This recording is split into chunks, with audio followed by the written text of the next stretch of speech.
నాకు నీ విషయంలో చాలా ఆశ్చర్యంగా అనిపించే విషయం ఏంటంటే నువ్వు ఒక ముస్లిం అబ్బాయి. అందరూ ముస్లిం అనగానే నా విషయంలో తెలుగు మీడియమా?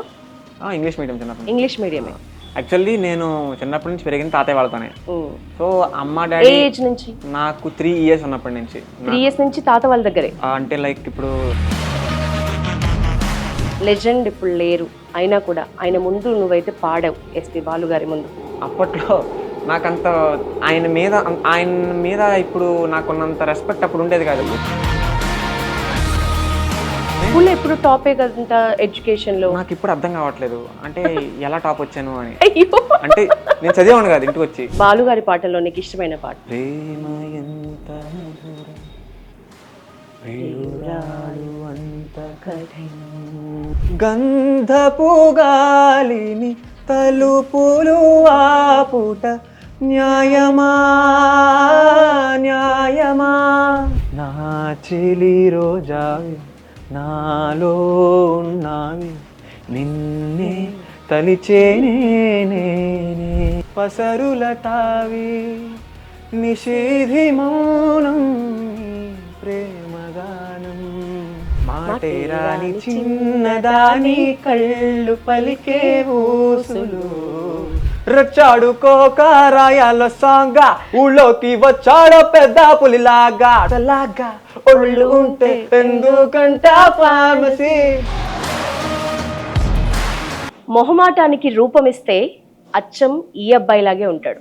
పాట అంటే ప్రాణం, చదువు అంటే ఆసక్తి, రెండింటిని బ్యాలెన్స్ చేయగలిగే క్యాపబిలిటీ. అందుకే రెండింట్లోనూ సక్సెస్ సాధించాడు. మాట్లాడినా నవ్వినట్లే కనిపించే వెస్ట్ గోదావరి అబ్బిగాడు మన ఆహా ఇండియన్ ఐడల్ సీజన్ 3 విజేత నజీరుద్దీన్ ఇప్పుడు మనతో ఉన్నారు. నజీరుద్దీన్ లైఫ్ స్టైల్ ఎక్కడి నుంచి స్టార్ట్ అయింది, అతని చదువేంటి, పాట అంటే ఎందుకంత ప్రాణం, ఇంకా చాలా విషయాలు తెలుసుకుందాం. హాయ్ నజీర్. హాయ్ అక్క. Congrats. Thank you so much. Thank you. నాకు నీ విషయంలో చాలా ఆశ్చర్యంగా అనిపించే విషయం ఏంటంటే నువ్వు ఒక ముస్లిం అబ్బాయి.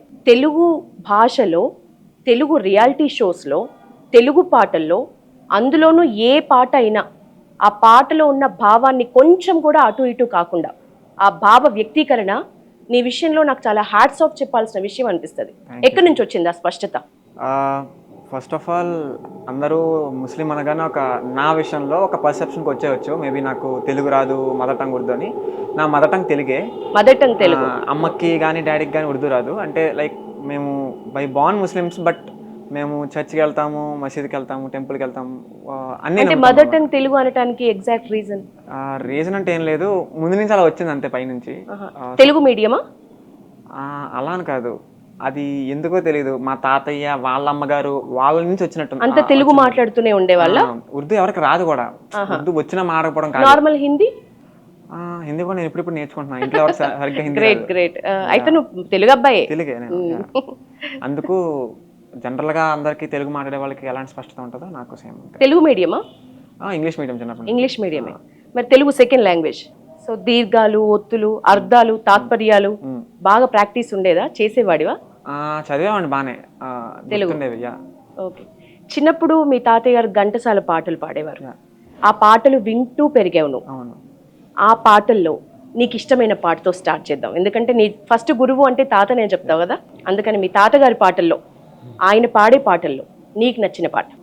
తాతయ్య ప్రతి ప్రోగ్రాంలో ఆఫ్టర్ శుక్లాంబరతనం పాడే ఫస్ట్ సాంగ్ ఇదే అనమాట. లైక్ సెంటిమెంట్ లాగా సూర్యుడి మీద పాటది. నెక్స్ట్ నాన్న వచ్చేసరికి మెకానిక్, మోటార్ మెకానిక్. సో చాలా మధ్యతరగతి కుటుంబమే. ఎట్లా అంటే మ్యూజిక్ క్లాస్ కి పంపించే వాళ్ళ, నీకు ఇన్స్ట్రుమెంట్స్ కొనిచ్చే వాళ్ళ? ఆ రోజుల్లో మీ ఇంట్లో ఉండే ఇన్స్ట్రుమెంట్స్ ఏంటి? తాతగారు ఆల్రెడీ పాటలు పాడేవారు కదా. యాక్చువల్లీ నేను చిన్నప్పటి నుంచి పెరిగింది తాతయ్య వాళ్ళతోనే. సో అమ్మ డాడీ ఏజ్ నుంచి? నాకు 3 years ఉన్నప్పటి నుంచి. 3 years నుంచి తాత వాళ్ళ దగ్గరే. అంటే లైక్ ఇప్పుడు నాకు చెల్లికి మధ్య డిఫరెన్స్ 3 years. చెల్లి డెలివరీ అయిన తర్వాత అమ్మ పుట్టింటికి వస్తుంది కదా, అలా వచ్చి ఇంకా అయిపోయి వెనక్కి వెళ్ళేటప్పుడు నన్ను అక్కడే వదిలేసింది అనమాట. సో అంటే అప్పటికి నాకు అలవాటు అయిపోయింది బాగా ఆడుతూ ఉండడం అని చెప్పని, ఇంకా సర్లే ఉంది కానిలే అన్నట్టు ఉండడానికి 2 reasons ఉన్నాయి. ఒకటి ఫినాన్షియల్గా ఇద్దరిని పోషించడం కొంచెం కష్టం అని, 2 మ్యూజిక్ ఏమైనా వచ్చే ఛాన్సెస్ ఉన్నాయని. సో అలా తాతతో పాటు అలా ఉన్నా తాడేపల్లిగూడెంలో. సో ఇన్స్ట్రుమెంట్స్ అంటూ చిన్నప్పటి నుంచి నా చుట్టూ వాతావరణం అంతా తాతయ్య ప్రోగ్రామ్స్కి వెళ్ళడం రావడం, సన్మానాలు, సాల్వాలు, బొకేలు, అంటే ఇలా వీటి చుట్టూనే తిరిగింది. మ్యూజిక్ ఎలా వచ్చింది అంటే తాతయ్య వాళ్ళ చెల్లి ఫాతిమా గారు, తాతయ్య వాళ్ళ చెల్లి ఇద్దరు, వాళ్ళిద్దరు నాని అని పిలుస్తా. సో ఆవిడి నాలో సింగింగ్ టాలెంట్ ఉందని చెప్పి చిన్నప్పుడే నాకు ఒక 5-6 ఇయర్స్ ఉన్నప్పుడు తీసుకెళ్ళి కూర్చోబెట్టి ఊరికే పాడిస్తే బాగా పాడుతున్నాను అనిపించి స్టార్ట్ చేశారనమాట మ్యూజిక్, కర్ణాటక మ్యూజిక్ నేర్పించడం. అలా మ్యూజిక్ వచ్చింది. సో తాతయ్య కీబోర్డ్ మీద ఏమైనా ఛాన్స్ ఉందేమో అని చెప్పని కీబోర్డ్ నేర్చుకుని స్టార్ట్ చేశారు. తాతయ్య కీబోర్డ్ రాదు, బట్ నాకు విజయ్ షణ్ముఖి గారు అని ఒక గురువు గారిని పరిచయం చేసి ఆయనతో ఒక బేసిక్స్ ఒక 2-3 క్లాస్ తీసుకున్నా. ఆ తర్వాత సింగింగ్ కొంచెం తగ్గింది, ఇంకా ఫుల్ తాతయ్యతో పాటు కీబోర్డ్ ప్లేయర్ కింద ప్రతి ప్రోగ్రామ్కి వెళ్ళిపోవడం జరిగింది అనమాట. సో అప్పుడు ఎలా ఉండేదంటే నా లైఫ్ స్కూలే, అపార్ట్ ఫ్రమ్ స్కూల్ ఒక రూమ్లో పడేసేవారు నన్ను. డివిడి ప్లేయర్ ఇచ్చేవారు, ముందు డివిడి ప్లేయర్ ఉండేది, రిమోట్ అన్నీ ఒక క్యాసెట్ ఉండేది, అందులో పాటలు ఉండేవి. పలానా పాట ఈరోజు అయిపోవాలి అంటే నేను కూర్చొని ఇంకా చేసేయాలి. అది ఎనీవేస్ ఇంకా అది ఎలా నేర్చుకోవాలి, నేను యూట్యూబ్ చూసి నేర్చుకుంటాను అవన్నీ తెలియదు. సో ఇంకా నేనేం చేసేవాడిని అంటే అది పెట్టుకొని ముందు కీబోర్డ్ మీద కూర్చొని నొక్కేవాడిని అనమాట, ఆ సౌండ్ ఎక్కడ వస్తుంది ఏంటనేది. అలా అలా అలా పక్క నుండి ఎవరు నేర్పలేదు, నువ్వే ప్రాక్టీస్ చేసావు. సాంగ్స్ నేను నేర్చుకున్నల్లా ఓన్ గానే. ఓకే. సో నీ గురువు అంటే ఎవరు చెప్తావు? ఫస్ట్ గురువు ఎవరు? అఫ్ కోర్స్ తాతయ్య. నాకు 3 గురువులు ఉన్నారు ఈ మ్యూజిక్ అనే దాంట్లో. తాతయ్య కాసిం గారు, నాని ఫాతిమా గారు, నా కీబోర్డ్ గురువు విజయ్ షణ్ముఖి గారు. ఏ పాట పాడినా అమ్మని తలుచుకొని పాడతా అంటావు నువ్వు. సో మీ అమ్మ బ్లెస్సింగ్స్ నీకు రావటం వల్లే ఈ విజయం అనుకుంటున్నావా? నీ కాన్ఫిడెన్స్కి నువ్వు ప్రతి పాటకి ముందు మీ అమ్మని తలుచుకోవటమే రీజన్ అంటున్నావు? అఫ్ కోర్స్ అమ్మ బ్లెస్సింగ్స్ లేకుండా ఇంతవరకు రాను నేను. అది పక్కన పెడితే కాన్ఫిడెన్స్ అంటే లైక్ నేను పాడే ముందు ఇక మైండ్లోకి ఏది తీసుకోను అనమాట. ఇంకా ఇప్పటిదాకా ప్రాక్టీస్ చేసాం, ఏది వస్తే వచ్చింది, మనం ఎక్కువ ప్రెషర్ తీసుకోకూడదు, ప్రశాంతంగా పాడేయాలి, ఎంత వస్తే అంత అన్నట్టు పాడతా. సో అప్పుడు ఆటోమేటిక్గా ఫ్రీగా పాడతాను. సో అది కాన్ఫిడెంట్ కనబడింది. యాక్చువల్లీ సింగర్స్కి చాలా టెన్షన్ ఉంటుంది, ఆడిషన్స్ అన్నా ప్రైజ్ వస్తుందో. ఎన్ని ప్రైజెస్ ఉన్నాయి నీకు? 2-3 వెళ్ళాను అంతే, ఎక్కువ వెళ్ళలేదు. నేను రియాలిటీ షోస్లో పార్టిసిపేట్ చేసింది అయితే ఫస్ట్ 2017లో పాడుతా బాలు గారు అప్పుడు, అందులో టాప్ 5. ఓకే. ఆఫ్టర్ 2017 తర్వాత 2019లో సరిగమప లిటిల్ ఛాంప్స్ జీ తెలుగులో, అందులో ఫస్ట్ రన్నర్. తర్వాత సరిగమప ఛాంపియన్షిప్ అని 2023లో జరిగింది, మళ్ళీ టీమ్ వైజ్ కాంపిటీషన్. అందులో మా టీం లిటిల్ ఛాంప్స్ అనే టీం విన్ అయింది. ఇప్పుడు ఇండియన్ ఐడల్. ఈ రియాలిటీ షోస్ కాకుండా నేను బయట మా ఊళ్ళో కానీ అలా పార్టిసిపేట్ చేసిందంటే ఒక 2-3 అంతేనా? ఒక దాంట్లో 3rd ప్రైజ్ 2nd ప్రైజ్. అప్పుడు పాడుతీగ కన్నా ముందో పాడుతీగ తర్వాత గుర్తులేదు, బట్ పాడుతీగ ముందే 2nd or 3rd ప్రైజ్ వచ్చింది, గుర్తులేదు సరిగ్గా. ఇంకొక దాంట్లో అందులో కూడా same 2nd or 3rd praise, first ఎప్పుడు రాలేదు. లెజెండ్ ఇప్పుడు లేరు, అయినా కూడా ఆయన ముందు నువ్వైతే పాడావు, ఎస్పి బాలు గారి ముందు. అప్పటి నీ ఎక్స్పీరియన్స్ చెప్పు.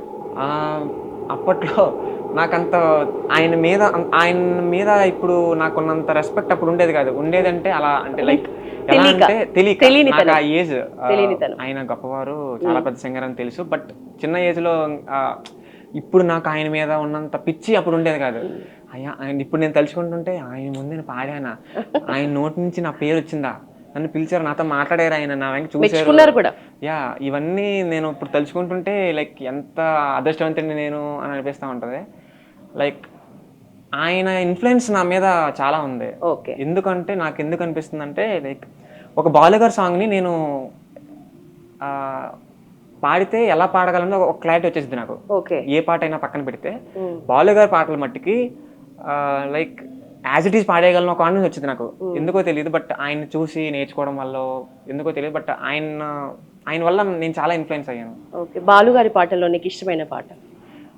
చాలా ఉన్నాయి, బట్ నాకు చాలా ఇష్టమైన పాట, one of the favourite songs, ప్రేమించుటేనా నా దోషము, పూజించుటేనా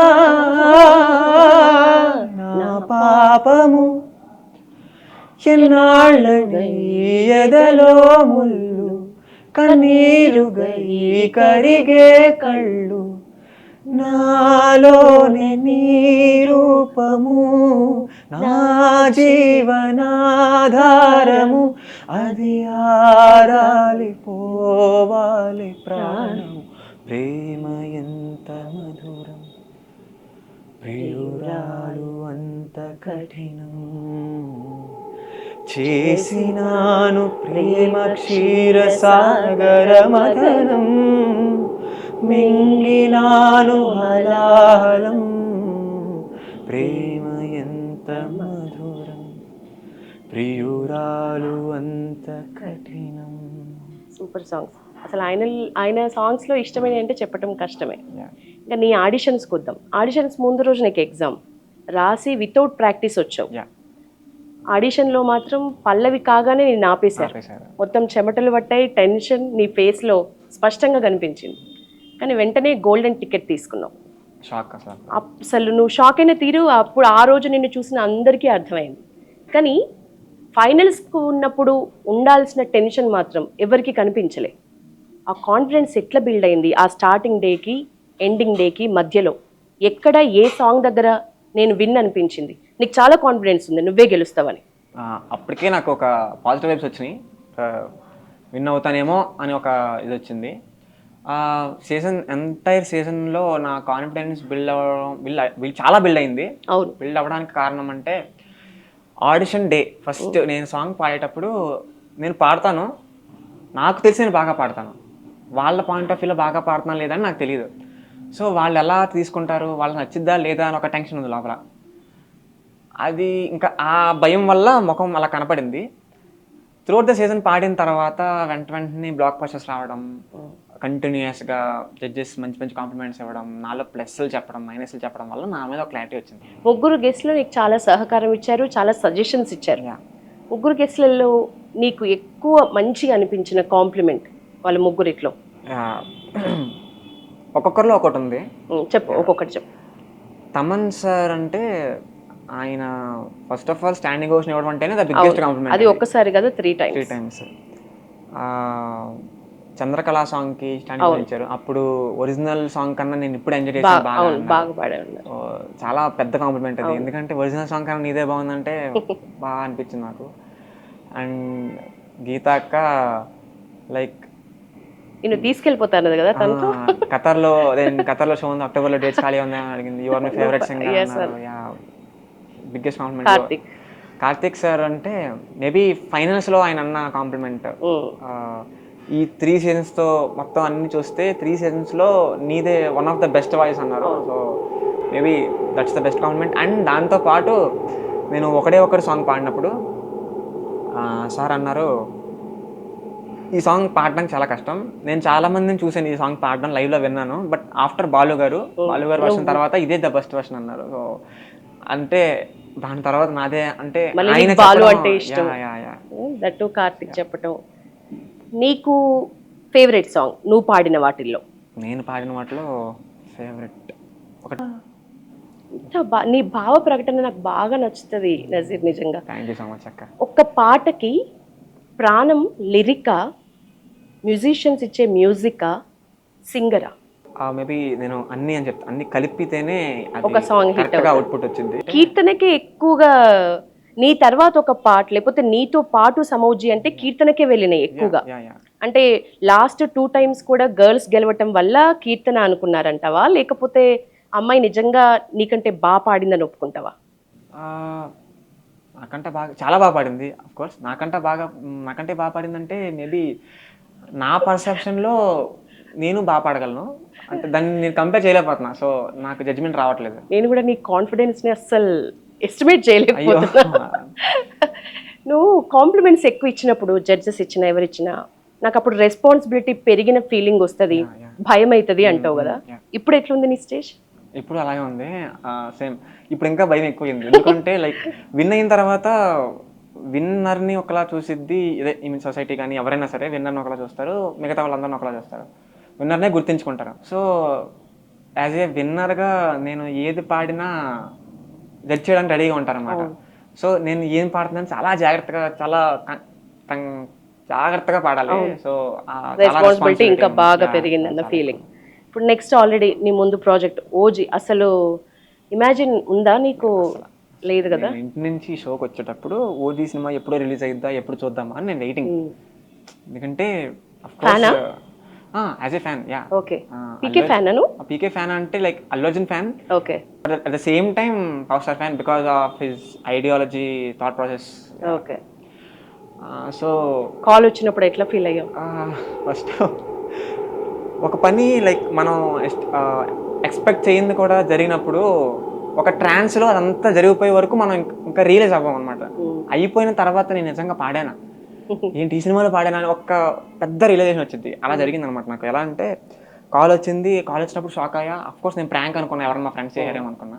ఎందుకంటే నేనేంటి ఓజీలో పాడటం ఏంటి మాట్లాడు ప్రాంక్ అనుకుని. మరి నేను అంటే ఎవరు అడగలేదు యాక్చువల్లీ, చివరికి ఆడే చెప్తాలే ఎవరు మా ఫ్రెండ్లే అనుకున్నా. బట్ తమన్ సార్ టీం నుంచి అని అర్థమైన తర్వాత ఫ్లైట్ టికెట్స్ బుక్ చేస్తాను రేపు మార్నింగ్, లేచాక మెసేజ్ చెయ్యి ఇంకా అన్నారు.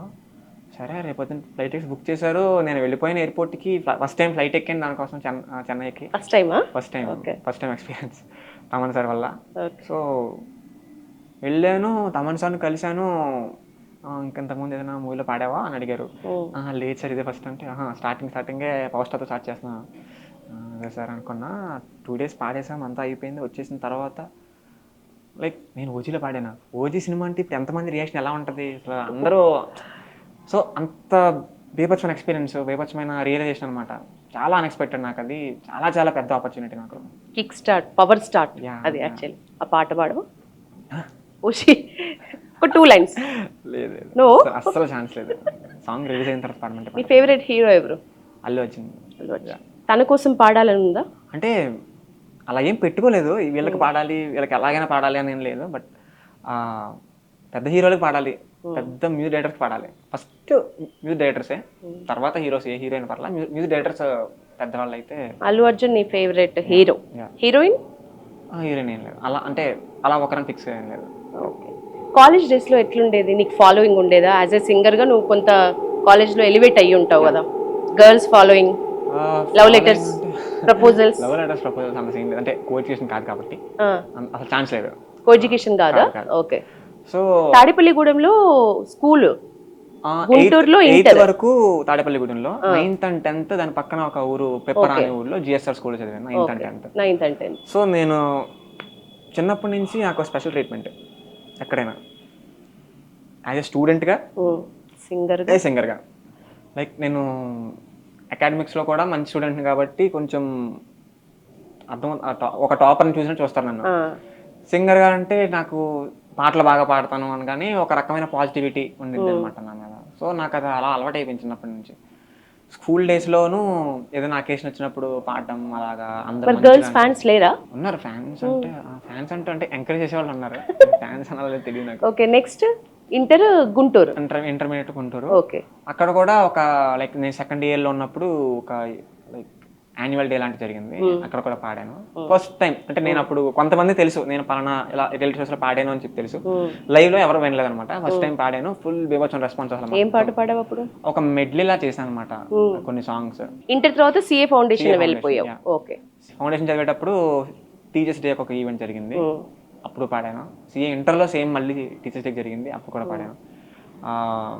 Teachers day after last year 2023లో జరిగిన టీచర్స్ డే అప్పుడు జస్ట్ నేను సరిగమప ఛాంపియన్షిప్ కంప్లీట్ చేసుకొని వచ్చేసాను అనమాట డైరెక్ట్ కాలేజ్కి, సిఏ ఇంటర్ చదువుతున్నప్పుడు. సో అప్పుడు ఇంకా రెస్పాన్స్ ఎక్కువ ఉంది, ఎందుకంటే నేను దాని జస్ట్ ముందే ఒక రియాలిటీ షోలో పాడాను కాబట్టి, టీవీలో కనబడ్డాను కాబట్టి. సో అలాగా కాలేజీలోను ఇప్పటికీ నాకు కాలేజ్ నుంచి ఓట్స్ రావడం, లైక్ మా కాలేజ్ వాళ్ళు సపరేట్గా నాకు పోస్టర్ పెట్టి కంగ్రాచులేషన్స్ అని వాళ్ళు ఎంకరేజ్ చేయడం చాలా జరిగింది అనమాట. ఓకే. సిఏ ప్లస్ మ్యూజిక్ ఏది ఎక్కువ ప్రాక్టీస్ చేసేవాడు? ఇటు చదువా లేకపోతే మ్యూజిక్? ఎట్లా బ్యాలెన్స్ చేసి సిఏకి వచ్చిన తర్వాత లైక్ వెరీ జెన్యున్లీ నేను 9th 10th వచ్చే వరకు ఇంటికి వచ్చి బుక్స్ తీసి చదివింది లేదు. ఏదైనా స్కూల్లో ఇప్పుడు టాపే కదా ఎడ్యుకేషన్ లో. నాకు ఇప్పుడు అర్థం కావట్లేదు అంటే ఎలా టాప్ వచ్చాను అని. అంటే నేను చదివాను కాదు, ఇంటికి వచ్చి. ఇది బాగుంది. ఓకే. ఇంటికి వచ్చి టాపర్ అంటే జనరల్ గా ఒక ఎస్టిమేషన్ వచ్చి కూర్చొని ఇంకెప్పుడు బుక్స్ అని అంటుంటారు కదా, నేను ఆ టైప్ కాదు. ఓకే. చదివాను కాదు, కానీ మార్క్స్ బాగా వచ్చేవి, వన్ ఆఫ్ టాపర్స్ ఇప్పుడు అంటే క్లాస్ లో విన్నది ఏమైనా గుర్తుంచుకొని బాగా రాసేవాడు మనకి తెలుస్తుంది కదా. గ్రాస్పింగ్ పవర్ ఎక్కువ కొంచెం. ఓకే. దాని మూలన అది నా ప్లస్ పాయింట్ అయ్యి ఇక అలాగా. కానీ సీఏకి వచ్చిన తర్వాత మారింది. చదువు అసలు ఎక్కడ చదివినట్టు అనిపించలే నీకు, కానీ టాపర్ గా ఉండేవాడివి. నేను ఎక్కువ ప్రాక్టీస్ మ్యూజిక్ లో చేశానా చదువులో చేశాను అని అంటే వెరీ జెన్యున్లీ చదువులోనే ఎక్కువ చేశాను. ఇప్పటికీ కూడా ఈ షోకి వచ్చే ముందు కూడా నేను కూర్చొని శృతి పెట్టుకొని పొద్దున్న అంటే ఒక ఫ్యాన్సీ లా ఉంటుంది కదా, పొద్దున్నే లేచి కూర్చొని ప్రాక్టీస్ చేయడం అలా అఫ్ కోర్స్ చెయ్యాలి. నేను చేసేవాడు కాదు, అంటే చేయలేదు ఎప్పుడు. సిఏ ఫౌండేషన్ నుంచి అయితే అస్సలు టైం లేదు. ఎలా అంటే మార్నింగ్ 7 నుంచి నైట్ 8 వరకు క్లాసెస్. సో 6:30కి బస్ వచ్చింది మార్నింగ్. 6:30కి బస్ అంటే ఒక అరగంట ముందు లేవాలి, ఒక 40 minutes అలా లేవాలి. సో అలా లేచి నైట్ 8 వరకు క్లాసెస్ అలా కూర్చొని క్లాస్ ఉండమే అంతే. క్లాస్ ఉంటే నోట్ చేసుకోవడం, మైండ్ అంతా దాని మీద, ఇంకా వేరే ఏమున్నా క్లాస్ మీద పని అవ్వదు. సిలబస్ అలాంటిది, డెప్త్ అలాంటిది. సో 8 వరకు, 8 to 9 డిన్నర్ బ్రేక్, హాస్టల్కి వెళ్ళిపోతాం. మళ్ళీ 9 నుంచి మళ్ళీ స్టడీ అవర్స్ 9 to 10:30. దాని తర్వాత మనం ఇంకా వాలంటీర్గా చదువుకోవచ్చు, లేదంటే పడుకోవడం, లేదా మన ఇష్టం ఇంకా. బట్ నేను చదువుకున్నాను మళ్ళీ కూర్చొని.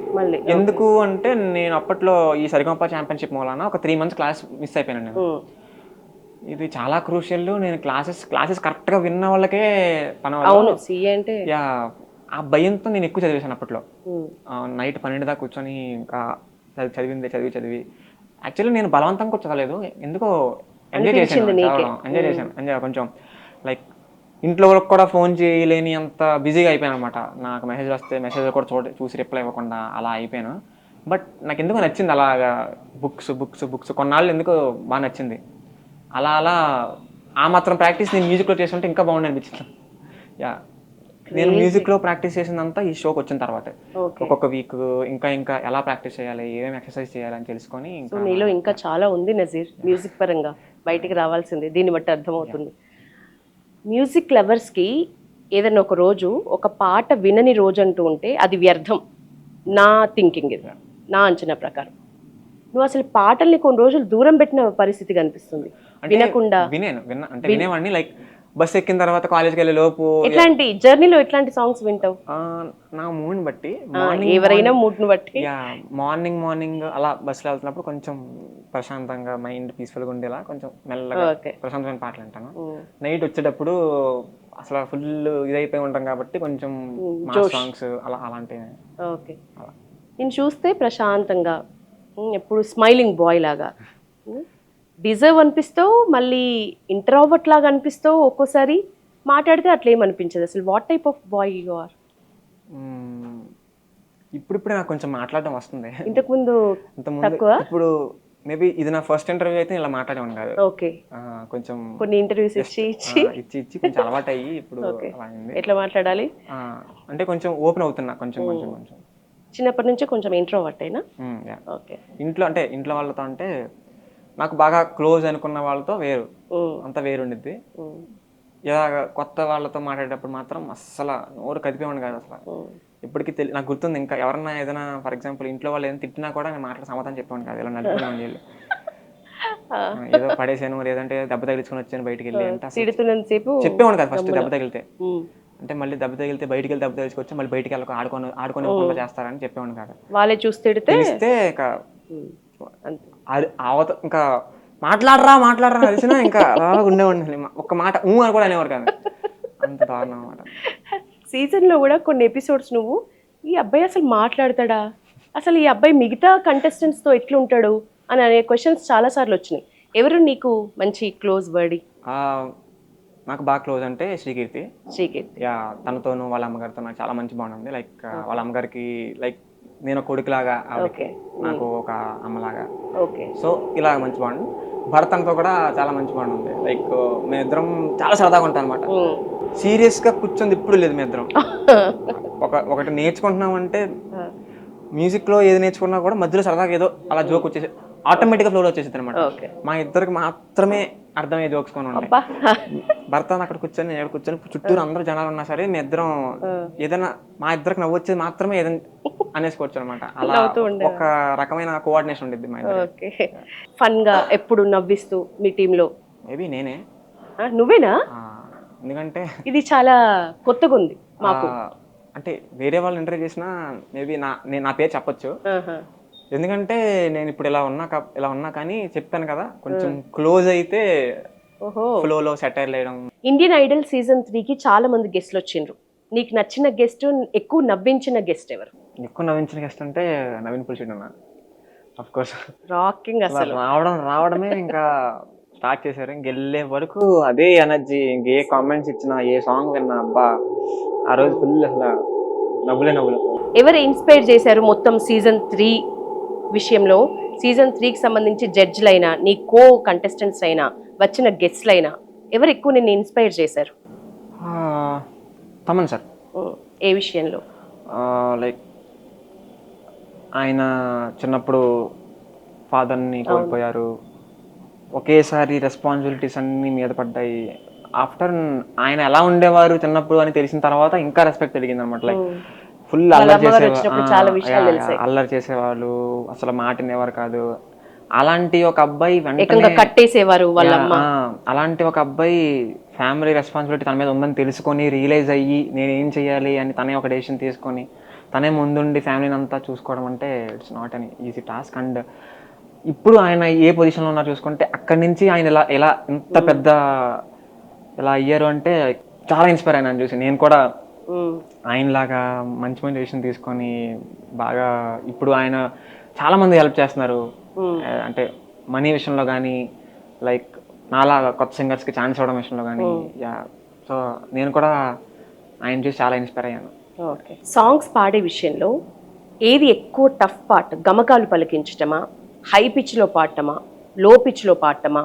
ఏది ఎక్కువ టఫ్ పార్ట్ ఒక సింగర్కి? జనరల్లీ అఫ్ కోర్స్ ఒక మన రేంజ్ దాటి పాడాలి హై పిచ్ అంటే అఫ్ కోర్స్ అది కొంచెం టఫ్. నాకు పర్సనల్గా గమకాలు పలకపోవడం అంటే దాని విషయంలో ఎప్పుడు ఇబ్బంది ఏం రాలేదు, కష్టం అనిపించాలి. కానీ ఒక సాంగ్ దగ్గర కొంచెం డిస్టర్బ్ అయ్యావు. టోన్ ప్రాబ్లం అయిందా నీకు ఆ రోజు?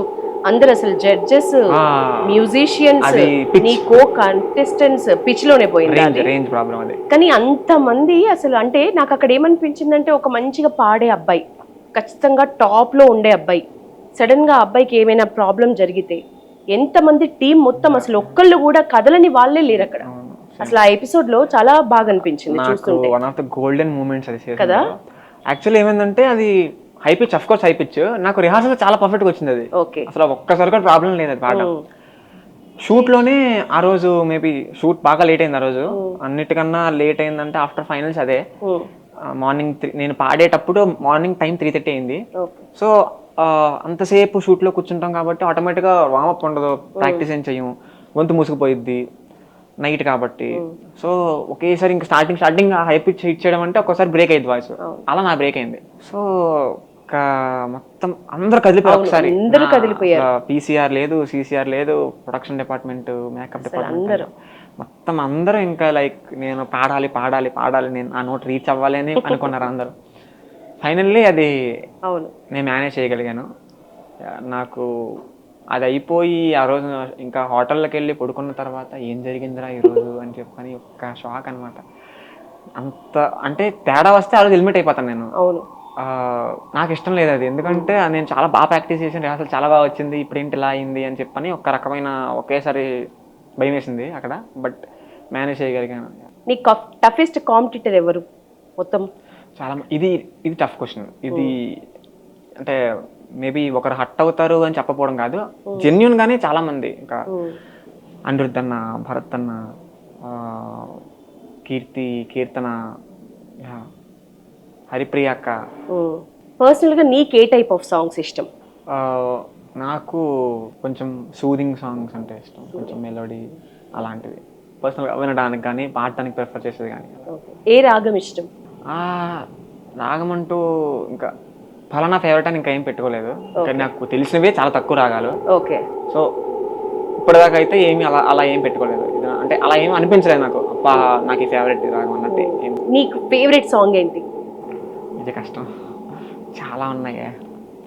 మేబీ ఈ టైంలో నీ తోట పసరుల తావి నిషేధి మౌనం నీ ప్రేమగానం పౌర్ణమి రే పొగమంచు అడవి ఒంటరిగా వెళ్ళే నీతోటి పయనము మాటే రాని చిన్నదాని కళ్ళు పలికే ఊసులు అందాలన్నీ పల్లవించి ఆలపించే పాటలు ప్రేమే నాకు పంచే జ్ఞాపకాలురా రేగే మూగ తలపే వలపు పంటరా రచ్చాడుకోక రాయాల సాంగా ఊళ్ళోకి వచ్చాడో పెద్ద పులిలాగా టచ్ చేయకుండా చూసే దూరంగా మర్యాద పోకుండా తిరిగొచ్చే బేగా గట్ట నడిచి వచ్చి గేటులన్నీ దాటుకొస్తే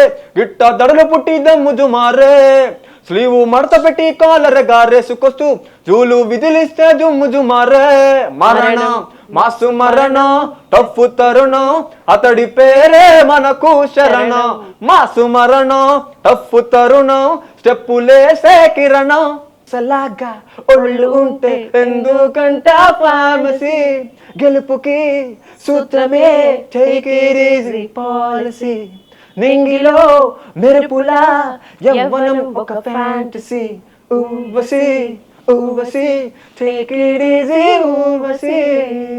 నెక్స్ట్ నజీర్, రియాలిటీ షోస్లో ఇంకా పార్టిసిపేట్ చేస్తావా? సిఏ కంటిన్యూ చేయాలని ఉందా? నీ ఫ్యూచర్ గోల్స్ ఏంటి? ప్రస్తుతానికైతే ఇంకా రియాలిటీ షోస్కి ఏమీ అనుకోవట్లేదు, వెళ్దామని ఏమి. ఓకే, ఆర్టికల్షిప్ జాయిన్ అవ్వాలి. ఓకే, అంటే అది కూడా ఇంపార్టెంట్ కాబట్టి ఓకే, అది జాయిన్ అయ్యి మేనేజ్ చేస్తూనే మ్యూజిక్లో షోస్ చేయడం, ఇంకా మ్యూజిక్ నేర్చుకోవడం, చాలా ఇంకా నేర్చుకోవాల్సింది చాలా ఉంది. అఫ్కోర్స్ చాలా ఉంది. ప్రోగ్రామింగ్, ఇంకా కీబోర్డ్ని బాగా ఇంప్రూవ్ చేసుకోవడం, చాలా చేయాల్సింది ఉంది. సో రెండు మేనేజ్ చేసుకోవాలి. ఇంకా రియాలిటీ షోస్ అంటే ఇంకా ప్రజెంట్ అయితే నాకు ఆ ఇంటెన్షన్ ఏం లేదు, ఇంకా వెళ్ళాలి పాడాలి అంటే కెరీర్ పరంగా ఒక గోల్ సెట్ చేసుకోవటం, ఫ్యామిలీకి ఇది చెయ్యాలి అనటం. ఇందాక తమన్ గారి గురించి మాట్లాడుతున్నప్పుడు నువ్వు కూడా ఇన్స్పైర్ అయినా అన్నావు కదా, సో ఫ్యామిలీకి ఇది చెయ్యాలి ఇట్లా ఏమైనా గోల్స్ పెట్టుకున్నావా? కెరీర్ పరంగా ఎట్లాంటి గోల్స్? ఫ్యామిలీ పరంగా ఫ్యామిలీకి చేయాలి అంటే అఫ్కోర్స్ మా చెల్లిని బాగా చూసుకోవాలి అండ్ సొంతంగా ఒక ఇల్లు కట్టుకోవాలి మంచిది. అది చిన్నప్పటి నుంచి ఉన్న గోల్ అది. సో లైక్ ఎలా అంటే నాకు ఒక ఇదన్నమాట, సినిమాల్లో గట్ట ఒక ఫ్యామిలీ జనరేషన్ అంతా పూర్గా ఉండి ఒక్కడి వల్ల జనరేషన్ అంతా మారిపోయింది కదా. సో అది నేను అయి ఉండాలి అని చెప్పి ఒక ఇదనమాట నాకు. అది ఏ విధంగా అవనివ్వండి, సింగింగ్ పరంగా, సింగింగ్ వల్ల జరిగినా పర్లేదు, నా స్టడీస్ మూలాన, నా ప్రొఫెషనల్ కెరియర్ మూలాన జరిగినా ఎట్లయినా సరే ఫ్యామిలీకి యు ఆర్ ద టాప్. అంటే ఫ్యామిలీని చూసుకోవటంలో నీ చెల్లికి నువ్వే పాట పాడితే ఇష్టం? చెప్తుంది కదా అన్న ఈ పాట నీకు నువ్వు చాలా బాగా పాడతావని, లేకపోతే నిన్ను అడిగి మరీ ఎప్పుడైనా పాడించుకున్న పాట? నన్ను అడిగి పాడించుకుంది ఎప్పుడు లేదు, ఎందుకంటే అఫ్కోర్స్ ఇది అందరికి తెలుసు అనుకుంటా. లైక్ మనకి క్లోజ్ అయిన వాళ్ళు మనం చేసే, అంటే లైక్ మనం ఒక సింగర్, మన అమ్మ ఎప్పుడు నువ్వు ఆ పాట పాడినా అని చెప్పి అడిగి కూర్చో పాడించుకోవద్దు ఇప్పుడు. అలాగా మా చెల్లి కూడా ఎప్పుడు నన్ను కూర్చొని ఈ పాట పాడవా నేను వినాలనుంది అని చెప్పి ఎప్పుడు పాడించుకోలేదు. బట్ రీసెంట్గా నాన్న సాంగ్ మా చెల్లికి చాలా నచ్చింది. తను ఆ పాట వినగానే చించేసే పాట అసలు అది అని చెప్పాను. నాన్న సాంగ్ అన్న పాడు. నోరారా తిడితే నాన్న, చెయ్యారా కొడితే నాన్న, ఏమన్నా నువ్వే నాన్న, ఇష్టం పోనే పోదే, చీయన్నా నువ్వే నాన్న, పో అన్నా నువ్వే నాన్న, ఏమన్నా నువ్వే నాన్న, ఇష్టం నువ్వుంటే నాతో ఇంకేమైనా అసలొద్దంట, కష్టాలేమైనా ఇష్టంగా మార్చేస్తా. సింగర్కి గొంతు అనేది చాలా ఇంపార్టెంట్ థింగ్. గొంతును కాపాడుకోవటానికి ఏం కేర్ తీసుకుంటావు? ఏమైనా తినకూడనివి ఉన్నాయా? నువ్వు అన్నీ తినేస్తావా? ఏ ఫుడ్ ఇష్టం? అఫ్కోర్స్ తినకూడని కొన్ని, అంటే నేను నాకు ఎందుకో అలవాటైంది చిన్నప్పటి నుంచి. మనకి ఏది తింటే గొంతుకు తేడా వస్తుంది, కఫం రావడం తెలిసిద్ది. సో లైక్ నాకు లేస్ లాంటివి తిన్నా, క్రీమ్ బిస్కెట్స్ లాంటివి తిన్నా, ఒక్కొక్కసారి కేక్స్, కూల్ కేక్స్ లాంటివి తిన్నా. సో అలా కొంచెం తీయగా ఉండేవి తింటే తేడా వచ్చింది. అలానే ఐస్ క్రీమ్ తింటే ఏమనిపించలేదు ఇప్పుడు, కూల్ డ్రింక్ తాగితే ఎప్పుడు అనిపించలేదు. యాక్చువల్లీ ఐస్ క్రీమ్ కూడా చాలా మందికి క్విట్ చేస్తారు కదా టోన్ కోసం. ఓకే, టీ కాఫీ తాగుతావా? టీ కాఫీ అలవాట్లేదు, అంటే తాగలను కాదు అలవాట్లేదు. జనరల్గా రోజు మార్నింగ్ కాఫీ తాగడం అలా ఏం లేదు, తాగాలనుకుంటే పాలు తాగుతా అంతే. ఫుడ్ ఇంకా అన్ని తీసుకుంటావు? టోన్ కి మెయిన్ గొంతుకి ఎట్లాంటి కేర్ తీసుకుంటావు? హాట్ వాటర్, లవంగాలు ముగ్గును పెట్టుకోవడం. ఎందుకంటే అది గొంతు క్లియర్ అవుతుంది అనమాట. లైక్ కొంచెం ఇరిటేటింగ్గా ఉన్న గొంతు క్లియర్ అయింది లవంగంతో. మెయిన్ హాట్ వాటర్ అంతే, అంత మించి ఏం లేదు. హాట్ వాటర్ కొంచెం ఆవిరి పట్టడం. ఓకే.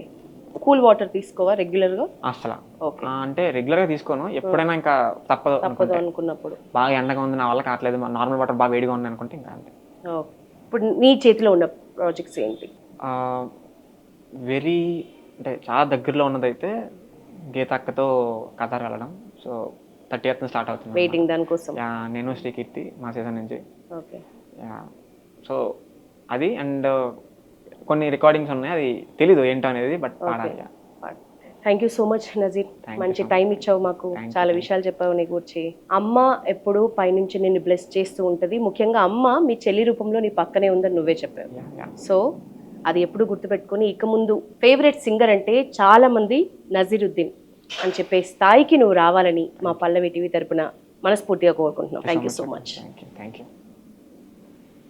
ఇది ఇవాల్టి మన గెస్ట్తో చిట్ చాట్. చూస్తూనే ఉండండి పల్లవి టీవీ.